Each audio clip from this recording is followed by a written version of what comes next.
stagecoach rattled across the dusty plain, its wheels groaning as though every turn might be its last. Inside, Eleanor shifted on the cracked leather bench, clutching the worn carpet bag that held everything she owned. She had answered an ad in the back of a newspaper, a desperate plea from a widowed rancher in Wyoming territory who sought a wife. The words had been plain, almost cold, but they had burned in her memory. Honest woman wanted. Capable of hard work, willing heart preferred. Eleanor was not young. She had seen 28 winters, and each one had taken something from her. Her parents, her childhood home, her first timid hopes of love.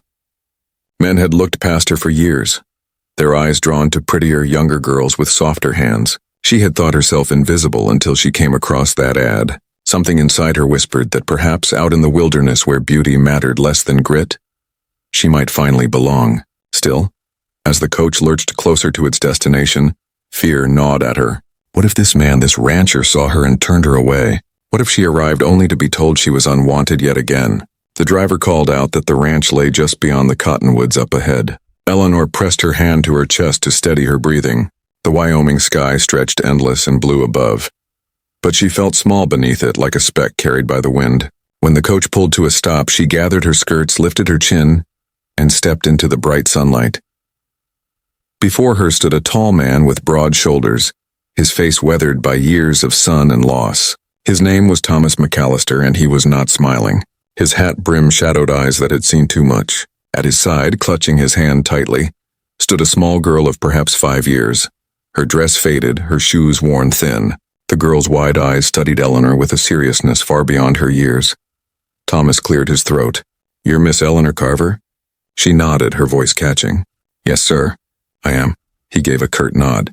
"I sent for you. But I'll be plain, I didn't do it for myself. It's for her." He glanced down at the child, his tone rough with unspoken grief. "My daughter needs someone.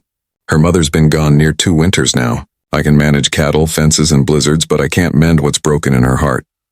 Eleanor's throat tightened. She had expected a husband's need, perhaps even loneliness, but not this. Not the raw ache of a father begging for someone to love his child.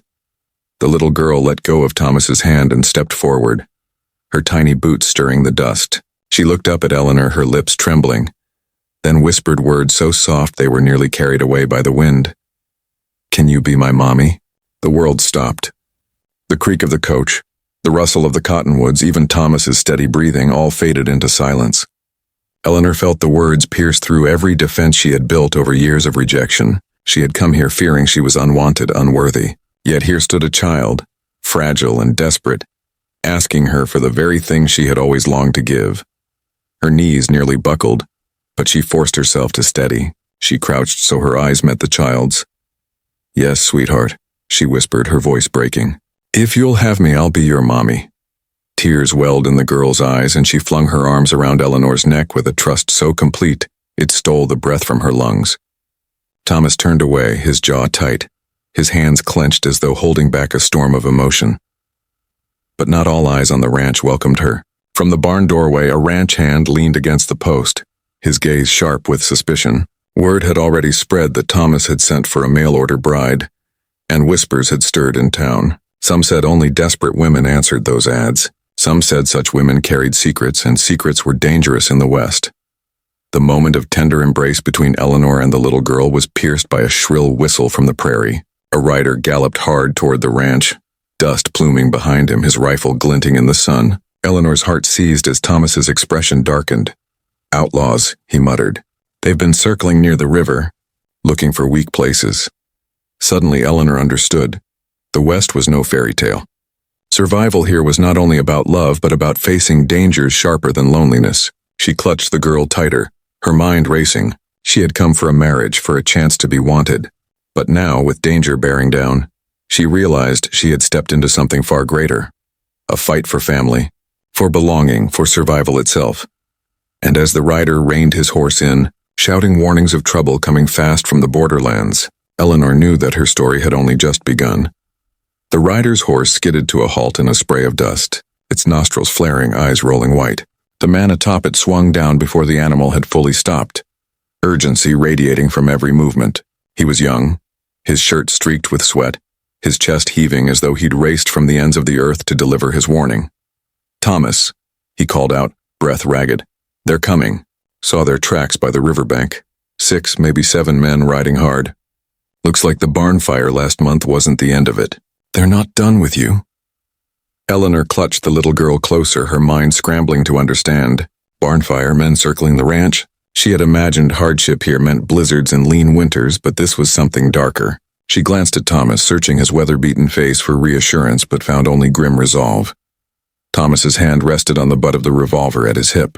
"Sawyer," he said to the rider, "get the cattle pushed to the far pasture. Keep 'em out of sight. They'll be after stock first, but it won't end there." The young man nodded and was gone in a rush of hooves, leaving behind the acrid tang of fear. Eleanor felt small hands gripping hers tightly. The child, Grace, had buried her face against Eleanor's bodice, trembling. Instinct surged in Eleanor's chest, stronger than the fear clawing her own ribs. She smoothed the girl's tangled hair and whispered, "Hush now, little one. I won't let anything harm you." But even as the promise left her lips, doubt stabbed at her. What power did she have here? A stranger fresh off the stagecoach with no more than a bag of clothes and a heart battered by life. Thomas seemed to hear the unspoken question. His eyes, sharp and searching, turned on her. "This isn't the welcome I planned, Miss Carver," he said, his voice low, the wind carrying the weight of it. "I don't know what you've faced before, but here, a woman has to be as strong as any man if she aims to survive." "Are you that woman?" The words cut, but they also lit a fire within her. She straightened, her hand steadying Grace as she answered, "I came here to make a life. I don't run from trouble, not anymore. If danger comes, I'll face it." For a moment, silence hung between them. Then, slowly, Thomas gave a nod. Just once, but enough to carve the faintest line of trust between them. As twilight bled across the plains, Thomas led Eleanor and Grace into the house. The cabin smelled faintly of smoke and pine, its log walls scarred with years of struggle. An empty rocking chair stood near the hearth, its presence so heavy with absence that Eleanor could almost see the ghost of the woman who had once sat there. Grace tugged at Eleanor's skirts and whispered, "That was Mama's chair." Eleanor's throat ached. She crouched to meet the child's eyes. "And now," she said gently, "it'll be where we remember her together. I'll never take her place, sweetheart, but I'll sit beside you whenever you need." The girl nodded solemnly, as if sealing a pact. Outside, a wolf howled in the distance, its cry laced with hunger and warning. Thomas stoked the fire, his hands rough and sure. "They'll come at night," he muttered. "Outlaws always do. Think shadows give them courage." Eleanor sat with Grace in her lap, her ears straining for every creak of the night. She thought of the newspaper ad, of the word willing, and wondered if this was what it truly meant, to give one's heart, one's safety, even one's future, without certainty of return. When the knock came, it was not the thunder of fists or the roar of gunfire. It was soft, hesitant, a single rap at the door. Thomas froze, his revolver drawn in a flash. Eleanor's pulse pounded. Who would knock in such a way at such an hour? Thomas inched to the door, lifted the latch and yanked it wide. There stood a stranger cloaked in shadows, his face hidden beneath a wide-brimmed hat. His voice was low, almost too quiet to hear. "McAllister," he said, "I've come with a message.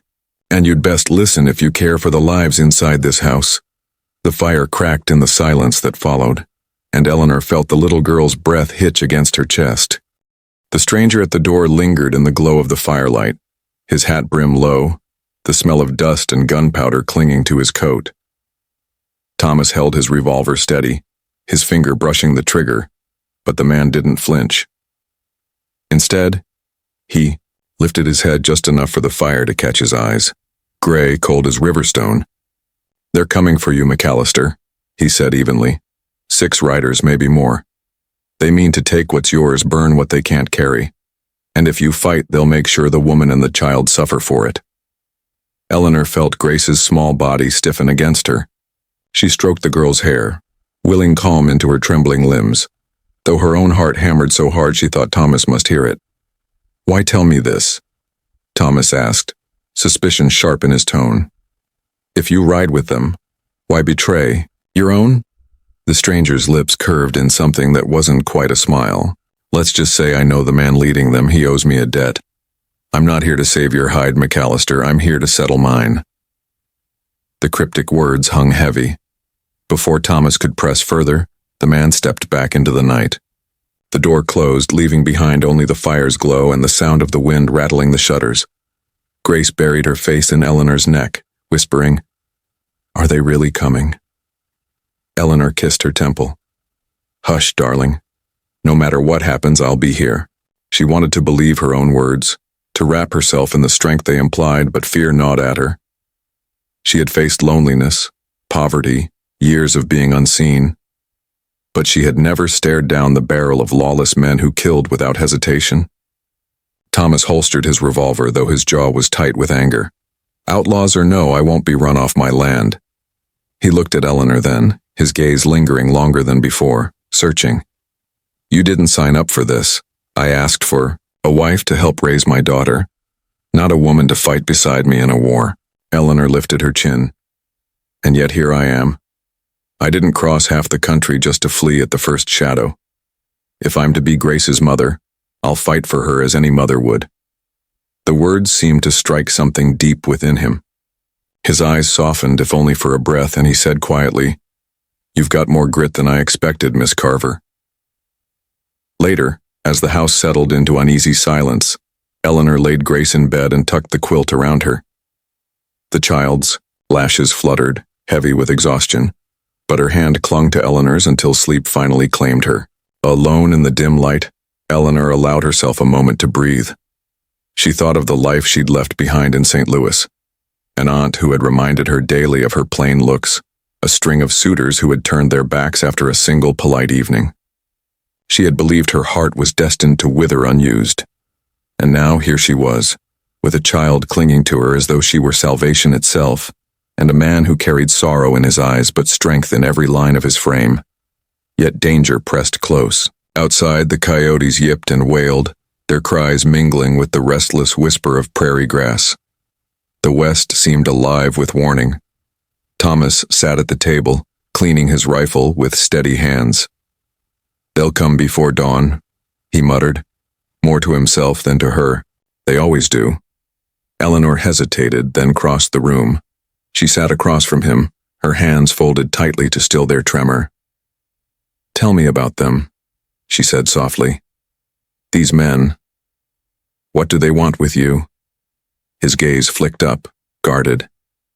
For a long moment he was silent, the crackle of the fire filling the space between them. Then, with a weary sigh, he spoke. "The leader, Jake Hanner, used to ride with me, back when I was young and stupid. We ran cattle across state lines, cut corners with the law. I left it behind when I met Grace's ma, tried to build something decent. But men like Hanner don't forgive. He thinks I owe him, and he'll bleed me dry to prove it." The confession struck Eleanor hard.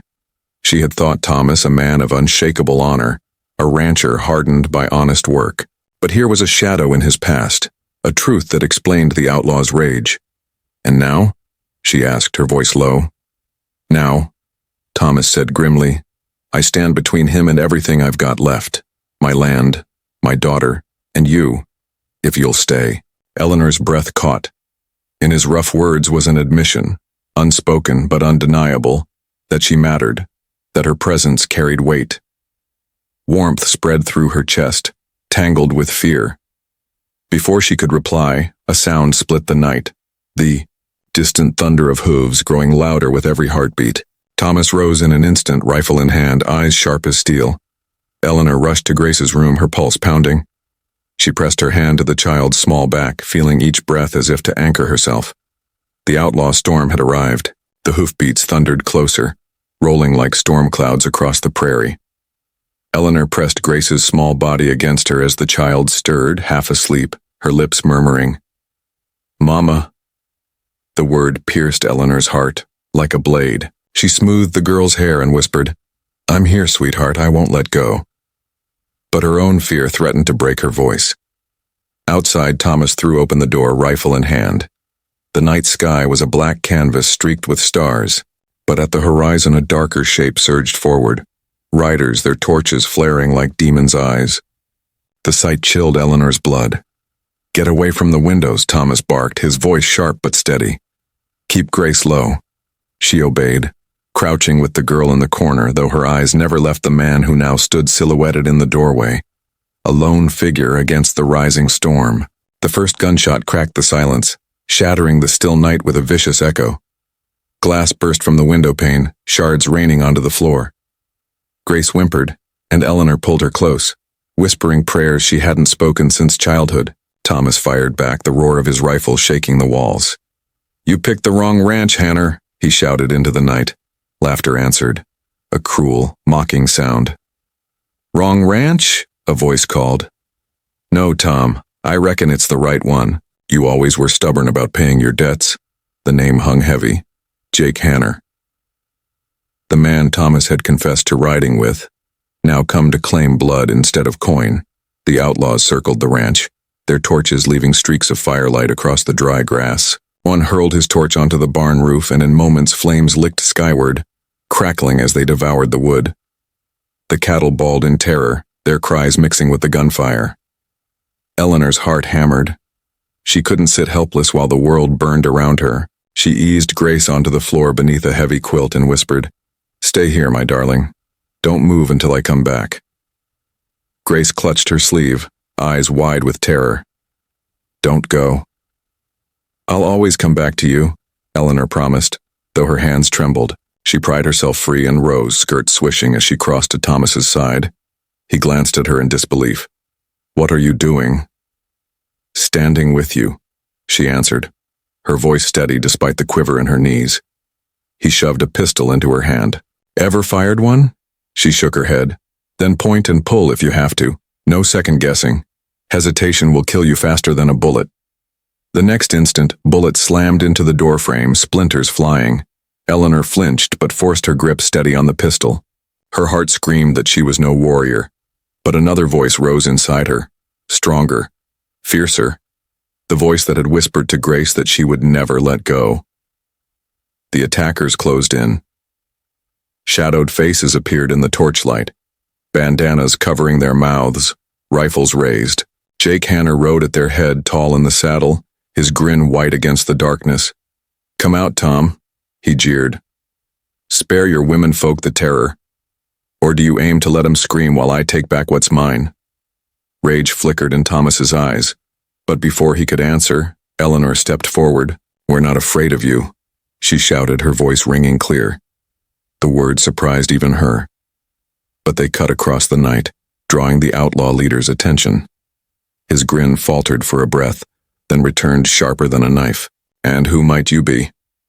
Hanner called, his voice dripping mockery. "He sent for a wife from the east? Poor thing. Bet he didn't tell you what kind of man you've hitched yourself to." Eleanor felt Thomas stiffen beside her. She caught his profile in the firelight, grim, ashamed, yet unbowed. "I don't care what he was," she answered, her voice rising with every word. "I know who he is now, a man who'll fight for his land, for his daughter. And I'll fight with him." For a heartbeat, silence fell. Then gunfire exploded, deafening and fierce. Bullets tore into the walls, the roof, the ground. Thomas fired, hitting one rider who toppled from his saddle. Eleanor raised the pistol with trembling hands, squeezed her eyes shut, and pulled the trigger. The recoil jolted her arm, the blast ringing in her ears. When she opened her eyes, a rider clutched his shoulder, tumbling into the dust. Her breath came in ragged gasps, but something inside her surged. Terror and triumph entwined. The night became chaos. Flames, gunfire, curses. But in the chaos, Eleanor realized something. She was no longer the invisible woman cast aside by suitors and kin. Here, in this desperate stand beneath the Wyoming stars, she was seen. The night smelled of smoke and gunpowder, a bitter perfume clinging to the air. The barn was gone, reduced to a skeleton of smoldering timbers, and the ranch yard was littered with bodies, some still, some groaning in pain. The outlaws had retreated for now, their shouts fading into the prairie, but Eleanor knew they weren't gone. Predators didn't vanish so easily. Her hands shook as she lowered the pistol, the weight of what she'd done pressing down on her chest. She had fired into the dark, not knowing if her bullet had killed or merely wounded. Her heart screamed with guilt. Yet another voice whispered that she had protected Grace, protected Thomas. She stumbled back into the cabin, where Grace crouched beneath the quilt, her little face pale and streaked with tears. "Mama," she whispered, reaching out. Eleanor gathered her into her arms, rocking her fiercely, the word mama echoing in her ears with a mixture of sweetness and terror. Thomas staggered inside moments later, blood staining his sleeve. He dropped into a chair, his rifle clattering to the floor. Eleanor's breath caught when she saw the crimson soaking through his shirt. "You're hurt," she gasped, laying Grace gently aside. "Just a graze," he muttered through clenched teeth, but the tightness in his jaw betrayed him. Ignoring his protest, she tore strips from her petticoat and pressed them to the wound. He hissed at the sting but didn't pull away. His eyes locked on hers, weary yet burning with something fierce, something that felt dangerously close to longing. "You've got steadier hands than most men I've fought beside," he said quietly. She swallowed hard. "I don't feel steady." "Steady isn't never shaking," he replied. "Steady is doing it anyway." Their eyes lingered, the fire crackling between them. For a fleeting moment, the world outside, the smoke, the blood, the threat of Hannah's return, faded, leaving only the heat of his gaze and the unspoken truth that something had shifted between them. But the moment shattered when the door banged open. Sawyer, the young ranch hand who had ridden out earlier, stumbled inside wild-eyed. "They'll be back by dawn," he panted. "I heard them swearing it. Hannah says he won't leave until he's taken everything. Your stock, your land, and her." His eyes darted to Eleanor.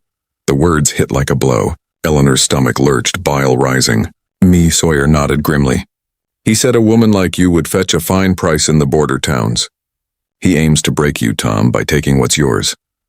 Thomas surged to his feet, rage twisting his face. "Over my dead body." "Then that's exactly what he'll have," Sawyer shot back. "There's too many of them, Tom. You can't win this fight." Silence fell heavy. Grace whimpered, burrowing against Eleanor's skirts. Eleanor's heart thundered, torn between terror and fury. She had come west believing herself unwanted, invisible, but now she was the very thing an outlaw gang sought to steal. Sawyer's next words were softer, almost pleading. "There's a way out. I've got friends downriver. They'll hide her and the girl till this blows over." Eleanor blinked. "You'd take us away?" His eyes flickered toward Thomas, then back to her. "It's the only chance you've got. He can't protect you, not from this." Thomas bristled. "And you think I'll hand them over?" "Not a chance." The room crackled with tension. Eleanor's pulse raced as she looked between the two men, the rancher who had summoned her with a simple plea, and the ranch hand whose eyes held a different kind of hunger. Something in Sawyer's gaze made her stomach twist. It was too intense, too familiar, as though he had already claimed her in his mind. Then she saw it, the faint smear of ash on his coat sleeve, the exact shade of the barn's ruin. Realization struck cold and sharp. Sawyer hadn't just returned with news. He had been there when the torches were thrown. Her breath hitched. "It was you," she whispered. Both men froze. "You lit the fire," she said, her voice trembling with fury. "You've been feeding Hannah from the start." Sawyer's face darkened, then twisted into a bitter smile. "A man's got to pick the winning side. Hannah promised me a share. Promised me. You." His eyes burned into hers, hot and possessive. Thomas lunged for his rifle, but Sawyer drew faster, leveling his pistol in an instant. The firelight gleamed on the barrel as he snarled, "Don't move, Tom, or I'll end this right here." Eleanor's breath caught, her body frozen, Grace's tiny hands clutching her skirts. She had come west for a husband. Instead, she had walked into a storm of betrayal, fire, and blood, and now the very ground beneath her feet was breaking open, threatening to swallow her whole. The cabin was thick with smoke and fear, the firelight painting cruel shadows across the walls. Sawyer's pistol gleamed in his hand, steady and cold, aimed squarely at Thomas. Grace whimpered against Eleanor's skirts, her small body trembling like a leaf in the wind. "You fool," Thomas growled, his voice low and dangerous. "You sold out your own land, your own people, for a handful of silver?" Sawyer sneered. "For survival. For more than survival. Hannah promised me my own spread, cattle, money, and her." His gaze slid to Eleanor, burning with hunger. "You think I don't see it? She ain't here for you, Tom. She's wasted on a broken man like you. She deserves someone who'll give her everything." Eleanor's stomach twisted, but she forced herself to stand tall. "I'd sooner walk into the flames than ever stand by your side," she said, her voice shaking but fierce. Sawyer's jaw tightened, and for the first time, uncertainty flickered in his eyes. But before he could speak, the night outside erupted, the thunder of hooves, the shrill whistles of outlaws closing in again. Jake Hanner's voice rang out sharp as a blade. Tom, we've come to finish it. Hand over the woman and the girl and maybe I'll let you keep your worthless hide. The ranch yard exploded with gunfire. Bullets tore into the walls, glass shattered, and flames licked higher into the sky. Sawyer cursed, whipping his head toward the noise. In that heartbeat of distraction, Thomas lunged. The two men crashed into each other, the pistol discharging with a deafening crack that sent Grace screaming. Eleanor snatched the child into her arms and dropped behind the heavy table, shielding her with her body. Her breath came ragged, her ears ringing as she dared to glance up. Sawyer and Thomas grappled, fists and fury flying, the pistol skittering across the floor. Sawyer was younger, quicker, but Thomas fought with the strength of a father who had everything to lose. They slammed into the wall, shattering a lantern, and flames licked up the log beams. "Mama!" Grace cried, clutching Eleanor's hand. Eleanor's eyes fell on the pistol lying near the hearth, its metal glinting through the smoke. Heart hammering. She darted forward, snatched it up, and aimed it with both trembling hands. "Eleanor!" Thomas gasped, locked in Sawyer's chokehold. "Shoot!" Her fingers shook on the trigger. Her mind screamed with terror. What if she missed? What if she struck Thomas instead? Sawyer's eyes met hers, wild and desperate. "He's a dead man, Eleanor. You'll be mine one way or another." The room spun with smoke and fire, but in that instant clarity cut through. She had spent her life believing no one wanted her. But here in this burning cabin, a little girl had called her mama and a broken man had staked his soul on her presence. Eleanor pulled the trigger. The shot split the night. Sawyer's body jerked, his grip loosening, his eyes wide with shock. He staggered back, clutching his chest, and collapsed into the firelight, his breath leaving him in a final ragged sigh. Thomas dropped to his knees, coughing, bloodied but alive. His eyes met Eleanor's, raw with relief and something deeper, something unspoken until now. But there was no time. Outside, Hanner's men shouted, closing in. Thomas seized his rifle, handed Eleanor the pistol again, and shouted, "To the back door. We make our stand by the corral." Together they burst into the night, the flames of the cabin roaring behind them. The air was alive with bullets and smoke. Thomas fired with deadly precision, felling 2 riders before they could close. Eleanor, trembling but resolute, stood by his side, firing when the shadows grew too near. The fight was brutal, desperate, a storm of hooves and screams. But as dawn's first light bled across the horizon, the outlaws faltered. One by one they broke, scattering into the prairie. Only Jake Hanner remained, his eyes blazing with hatred. He spurred his horse forward, charging straight for Thomas. "You'll pay for turning your back on me, Tom." But before Thomas could fire, Eleanor stepped forward, pistol raised. Her voice rang out clear and strong. "It ends here." The crack of her shot echoed across the land. Hanner reeled in the saddle, toppled, and lay still in the dust. Silence fell, broken only by the hiss of the dying flames. Thomas lowered his rifle, his chest heaving. Slowly he turned to Eleanor, his eyes filled with wonder and something dangerously close to love. "You saved us," he whispered. Eleanor's hand still trembled, but her voice was steady. "No, we saved each other." Grace ran to them then, flinging her arms around Eleanor's waist. "Mama," she sobbed, burying her face in her skirts. Eleanor held her close, tears burning her eyes. She had come west believing she was unwanted, but here in the ashes of battle, she had found a family forged in fire. Thomas reached for her hand, rough and scarred but gentle. "If you'll stay," he said softly, "this can be your home. Not out of duty, not out of desperation, but because you're wanted. By me, by her, by this land." Eleanor's heart swelled, breaking and healing all at once. She looked at him, at Grace, at the endless Wyoming sky glowing gold with dawn. "I'll stay," she whispered. "I was meant to be here." And as the sun rose over the battered ranch, its light spilling across charred timbers and trampled earth, Eleanor knew her journey was no longer one of survival alone.